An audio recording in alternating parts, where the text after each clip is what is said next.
तू ते परीचं कॅरेक्टर केलंस ना? हो, फ्रेशर्स सिरियलमध्ये. तेव्हा काय मजेदार घडलं किंवा कसं एन्जॉय केलंस तू कॅरेक्टर? खूप एन्जॉय केलं मी. आणि असं आहे ना की पहिली जी माझी ती सिरियल झाली तुमचं आमचं सेम असतं, ती लवकर बंद झाली. आणि तेव्हा जे ते डिरेक्टर होते त्यांनी मला खूप खचवलं होतं, म्हणजे खचले होते मी. कारण I was having second thoughts की मला खरंच स्क्रीनवरचं जमणार आहे की नाही, मी कशी दिसणार आहे काय वगैरे सगळ्या गोष्टी असं एकदम असा माझ्यावरती अटॅक झाला होता, गोष्टींचा, सगळ्या विचारांचा. तुझ्या विचारांचा की त्यांनी तुला? त्यांनी त्याला खतपाणी घातलं अजून. मी म्हटलं तसं की मी ऑलरेडी सेल्फ डाऊट मध्ये जाणारी थोडी मुलगी होतेच, की सेल्फ कॉन्फिडन्स कमी असणं किंवा काय. त्यात त्यांनी असं जरा खूप, म्हणजे आय डोंट अंडरस्टँड की डिरेक्टर माईकवरती ओरडतो की अगं बाई ऍक्टिंग कर ऍक्टिंग कर, आणि जिला ऑलरेडी नाट्य स्पर्धेमध्ये बक्षिसं वगैरे मिळालेली आहेत. मी ते काय सांगतच बसले, म्हणजे ते काय मला माहिती होतं की ते सगळं आयुष्य आपलं वेगळं आहे आणि इथे आपण आता प्रोफेशनली सुरू करतोय हे सगळं वेगळं आहे. आणि शून्यापासून सुरुवात आहे असं मी कन्सिडर केलंच होतं. तू करतच होतीस ना ऍक्टिंग? काय वेगळं आहे का सिरियल मधलं ऍक्टिंग? आणि मला असं व्हायचं की ठीक आहे ना, मग तुम्हाला काय वाटतं ते तुम्ही सांगू शकताय का पिन पॉईंट करून? तुम्ही डिरेक्टर आहात ना, ऍक्टिंग कर ग बाई, हे किती जेनेरिक स्टेटमेंट आहे. तुम्ही डिरेक्टर का आहात तुम्ही? कारण तुम्ही ते ॲनालिसिस करून सांगू शकला पाहिजे. मी ढय, मी का ढय, तुम्ही सांगू शकणार आहात का? मग नाही तर मग नका सांगू, हे असली वाक्य, एवढी एक्स्ट्रीम वाक्य नका बोलू मग नाही तर. पण तसं काहीच तेव्हा अशा प्रकारचे खूप किस्से झाले. मग नंतर मी त्यातनंही ते इग्नोर करणं हे केलं, शिकले त्यातनं. आणि मग त्यामुळे त्या सिरियल नंतर मग मी अगेन ऑडिशन वगैरे द्यायला सुरुवात केली होती. आणि मग झी युवा चॅनलचं शुक्लाष्ट संपत नाही. ते आता पाहिजे. उलट मला तर आता असं वाटतं की यार मला फिल्म्सच्या ऑडिशनला बोलवा, म्हणजे भलेही कॅन्सल, म्हणजे मला भलेही रिजेक्ट करा, पण बोलवा तरी ऑडिशनला. का नाही बोलवत काय मला काही कळतच नाही ऑडिशनला तरी, नुसतं आपलं. बट एनिवे तो वेगळा मुद्दा.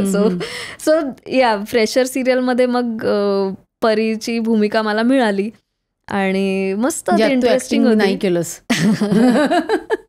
आणि तेच त्यांना आवडलं. तेच आवडलं सगळ्यांना. नाही तेव्हा तर अशी छान भट्टी जमून आली होती की संजय जाधव यांचं प्रोडक्शन हाऊस होतं, आशिष फात्रे रायटर होता, झी युवा चॅनलचा इनिशिएटिव्ह छान होता की त्यांना टिपिकल किचन ड्रामा नको होता.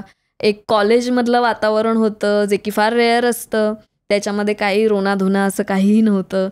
एक असं कन्व्हेन्शनली हिरोईनचं कॅरेक्टर सोशिक अतिशय असं काही ते कॅरेक्टर नव्हतं. फार कमाल तो प्रोजेक्ट होता. आणि त्यामुळे अगेन नशिबाचाच हा एक भाग असतो की मी झी युवाच्या सगळ्या सिरियल्सची ऑडिशन दिली होती. तेव्हा पहिल्या लॉटमध्ये ज्या आल्या होत्या, माझं सिलेक्शन फ्रेशर्समध्ये झालं आणि ते छान वर्कआउट झालं. लोकांनाही ते फार आवडलं आणि अजूनसुद्धा लोक सांगतात की यूट्यूबवर आम्ही फ्रेशर्स मालिका बघतो. फार छान वाटतं त्यामुळे ते ऐकून. त्यामुळे त्या सिरियलमुळे माझा कॉन्फिडन्स वाढला की अरे नाही असं काही नाही आहे, जमतंय आपल्याला, जमतंय. काय कोणी सांगितलं तर काय लगेच एवढं मनावर घ्यायची गरज नाहीये, जमतंय आपल्याला. आणि लक्ष्मी निवास छान चालली आहे. हो, लक्ष्मी निवासचं आता सध्या मी ते त्यातलं एक सई नावाचं पात्र करायला घेतलं, कारण एकीकडे ॲक्च्युली नाटकाचे प्रयोगही सुरू आहेत, त्यामुळे पूर्णपणे एकदम कमिटमेंट मोठी देता येत नव्हती. आणि मग लक्ष्मी निवासमधल्या त्या सई या पात्रासाठी जेव्हा विचारलं मला, तर मला असं ते इंटरेस्टिंग वाटलं की थोडं वेगळं आहे कॅरेक्टर. अजून ते फुललं नाही आहे फार, याला कोण जबाबदार आहे ते त्यांनी त्यांचं बघावं. पण एवढं मी जे मला पण नाही माहिती, नक्की रायटरला सांगते, डायरेक्टरला सांगते, प्रोड्युसरला सांगतेस, चॅनलला सांगते, मला काय माहिती नाही त्यातलं, की स्वतःला सांगते नाही. पण सो असं आहे का पण की जस्ट एक प्रश्न की सुरुवातीला छोटंसं असतं असं म्हणतात ना, आणि मग ते काम बघून इतकं इम्प्रेस होतात की मग त्याचा रोल वाढवला जातो, असं होतं? हो, होतं ना.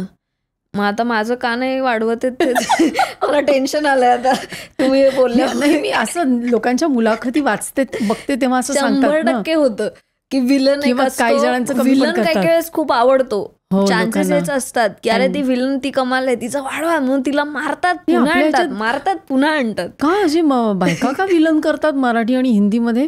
आणि त्या मॉडर्नच पाहिजे.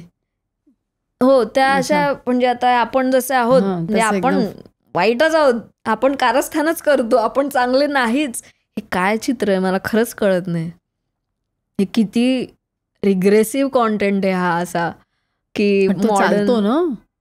कोण आहे मला हे चालणार आहे, कोण आहे चालवणार आहे, मला खरंच कळत नाही.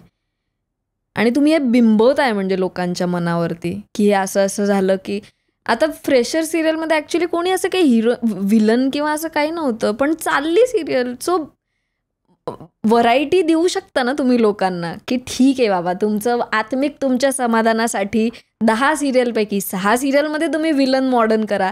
एखादी तर सिरियल असू शकते की ज्याच्यामध्ये साडी नेसणारी अगदी पंजाबी ड्रेसमध्ये असणारी मुलगी जी आहे ती सुद्धा विलन आहे. होऊच शकतं ना.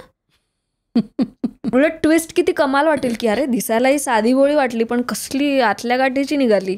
हे पण चांगला स्क्रीन प्ले होऊ शकतो. तू आता रायटर म्हणून सुरू कर काम.